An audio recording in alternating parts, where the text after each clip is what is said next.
For everything that's at stake in this game, is this maybe one of the biggest regular season conference games you see both play maybe? Uh, it basically both teams are 6-0, both teams are 8-2. Basically it's another conference game, but it's what goes with it. We still both have to win games to win the division. All right, no one's secured that yet.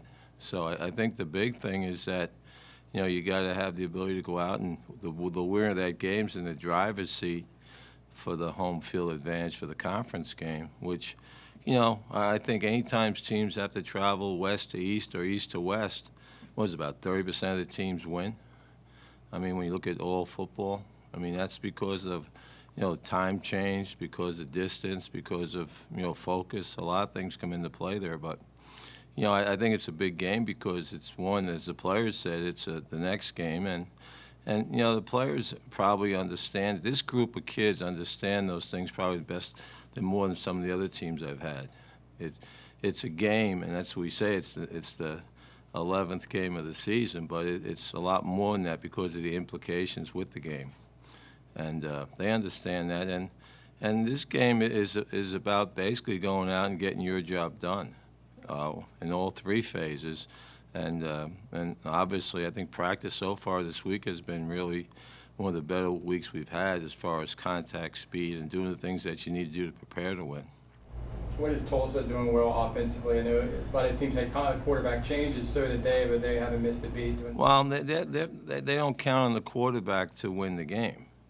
I think they average 244 yards a game rushing, which, I think they throw for about, if I'm not mistaken, 209 or something like that. So they're running the ball extremely well with, they got 25, 22, number 8 back there. They got some 34. They got a lot of skilled kids that can hurt you with their feet and catching the ball. So, and I think they utilize the formations very well as far as, making sure you got, trying to get you outflanked, those type of things. And I think the quarterback, he doesn't have a high percentage completion rate, but I think what they ask him to throw are the routes that, are very, complete, and then he has receivers that can beat you with their feet. So again, I think they do a lot of things. Like I think in conference play we average 36.1, they average 37.2. There's a lot of similarities as far as what's going on, but probably the biggest area of concern I have is just the sack ratio. They have, I think, 39 sacks this season, and and they are a big pressure team. I think number 2 is Mike Backer is an outstanding player. I think he plays the run, rushes extremely well. So they got everything they need to be a championship team, and again, I expect a very, very competitive game going out there. We're going to have to play our A game and do things we need to do to win.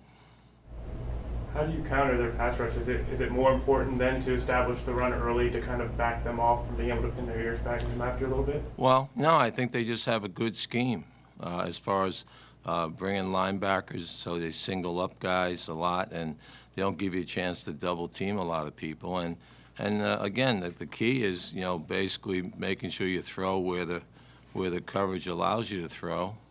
And that, you can't, the clock in Blake's head has to go off after a certain amount of time to get rid of the ball. But again, it still goes back to championship teams can run the ball and stop the run. It still goes back to that because you don't know what the weather's going to be like, and that may affect the passing game. But those other 2 areas, run the ball and stopping it, they do a very good job of it as far as stopping the run and then run the ball themselves. So, I love games like this. It's not as much a chess match as a man-on-man game, and let's see who wins. No matter who wins that game Saturday between you and Tulsa, there's a good possibility that you two will play again. How do you look at that? Is that an advantage, disadvantage? That was the one thing about the pros. I used to always get a kick out of them. You'd play a team, and then if they're in division, you're going to play them twice.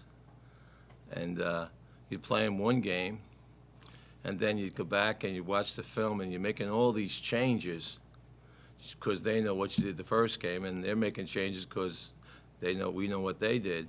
And it comes back to, you always go back to what you did the first game. That was the best thing you should have been doing, and you make all these changes just so they don't understand what you're doing from a tendency standpoint. But, I think when you get to the second game, you are who you are. I think it's, I think there's only so many wrinkles you could put in things that can change things, unless something's glaring in the first game that you can really feast on. What's up, fans? Come out to Bright House Stadium and watch us take on UAB on November 24th.